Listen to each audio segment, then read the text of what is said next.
One of the things I get asked a lot is about the Udemy interface.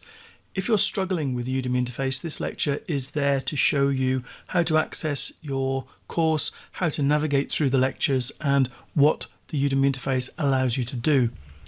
When you click through to a course, this is the sort of screen you're going to see. This is a course where I am a student. So I can see here that I have a main lecture window where there's a play button in the middle. I can go backwards and forwards in the lectures using the left and right buttons there, and then underneath, when your mouse is over the play window, you see you also have down here a menu bar that gives you access to some features. So for example, we have play, we have rewind 5 seconds, this will take the video back 5 seconds, and this will take us forward 5 seconds. If we find the pace is a little slow and we want to speed it up, we can click on this button here and choose to speed up the video. So if I'm fairly sure I know what's going on, I'll speed it up, get through it quicker, and then at any point in the video, if something comes up that I want to investigate further, I'll switch it back to one time. You can see next here that I am at 15 seconds in a 10-minute and 9-second video, and what is quite useful is if you have questions for your instructor is to say it's a question about something that happened in video number 1 at 15 seconds, and then the instructor can go straight there and find the bit that you're talking about. So that's where you can find the timestamp for the video if you need it. The next item here is a bookmark. If I am somewhere in the video and I find it interesting and I want to bookmark it, I can bookmark it. I can click this button and add a comment about the bookmark if I want. I'm going to just delete it. But when you add bookmarks, your bookmarks will appear down in this bookmark tab underneath. You see I haven't created any, but that's where they would appear, and you can quickly jump to those bookmarks in the videos. If we look over on this side, we have a volume. Now you will have a volume control on your computer. So there are 2 volume controls. There's one for the video, explicitly for the video here, and then there is also one on your computer. So if you find the volume is very low on a video you're watching, check your computer is turned up, and then also check that the video volume is turned up. Let me just stop that. Is turned up as well.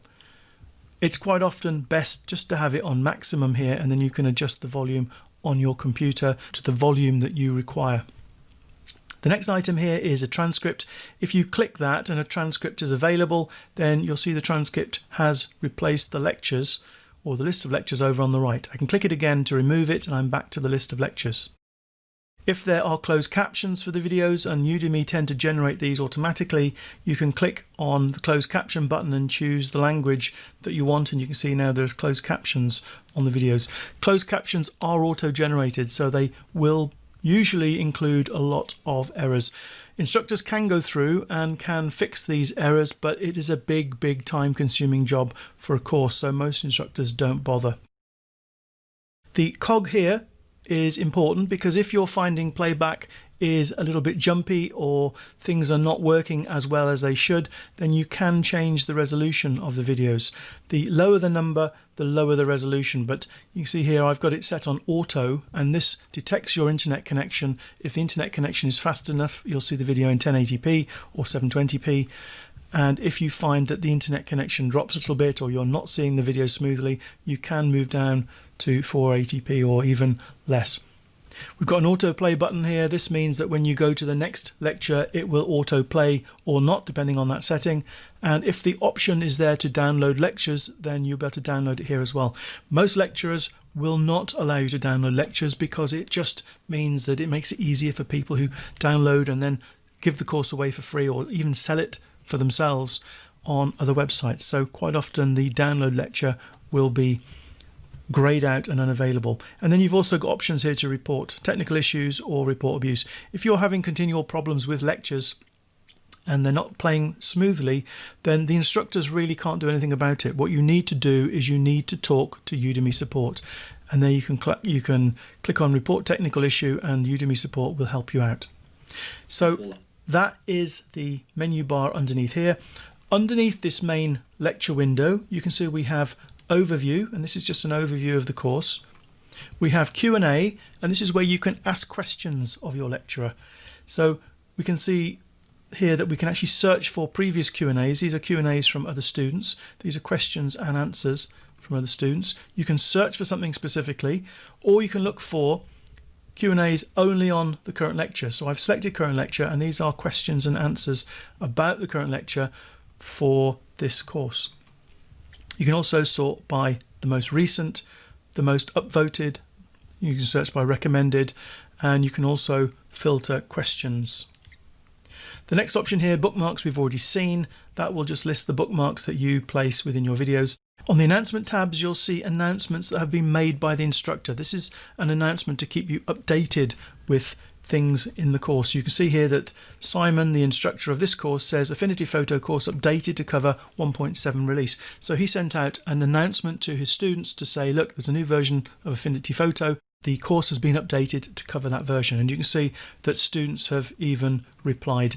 I would be very careful about replying to announcements. By their very nature, they are announcements from the instructor. They're not really, or they're not usually, the start of a conversation, and they can get ignored. If you have questions about the course or about a specific lecture, go to the Q&A and post a new Q&A. You can see here we've got ask a new question. If you click on that, you can then choose your options and go through to submit a Q&A, and the instructor will see that. Over on the right hand side here, you can see we have a list of all the lectures, and you can scroll through those, and you can also click on lectures here, and it will take you automatically to that lecture. Let me stop it, where you can start playing it. Sometimes lectures will have resources. Resources are downloadable things that you can download to your computer. If a lecture has a resource, you will see the resource box next to it. So I can see the resources box here, and on this lecture there are 6 resources. These are 6 pictures that are being used in the course, so I can download those pictures and follow along with that lecture. So that is where the resources will be. At the very top, you can leave a rating. If you click on that, you can give it a star rating, and then when you've clicked on the star rating, you can actually enter some text there to send a message to the instructor, but also it will help other students decide whether the course is for them. If you really enjoy a course, let the instructor know, but also this helps the instructor because other students can see it. They can say, yeah, okay, I want to go on this course as well. At the top, we've got your progress, and this is just telling me here I've got 5 of 125 complete lectures. Once I finish the complete course, I'll be able to get a certificate. If you want to reset your progress, let's say you've done it 6 months ago and you come back and you want to redo it again, you can reset your progress there as well. You've also got links to share the course with other people, and that will just bring up a URL that you can copy and then paste in Facebook, Twitter, or any social media account that you want. You've also got this menu over here which gives you access to things like favoriting the course. If you finish a course and you don't want it to appear in your course list, you can archive the course. If you want to give the course away to a friend as a gift, you can click on gift the course. You can also edit your rating if you want to. So if you decide that you gave it a 3-star but now you want to give it a 4.5 or a 5, you can go in and edit your rating. So this is the Udemy interface. If you want to go back to your main account, you finished with the course now, you want to go back and see the rest of the courses you're enrolled in, you can click on this Udemy button top left, and then you've got your courses listed. You're back in this section. So that's a quick tour of the Udemy interface. I hope it's been of some help.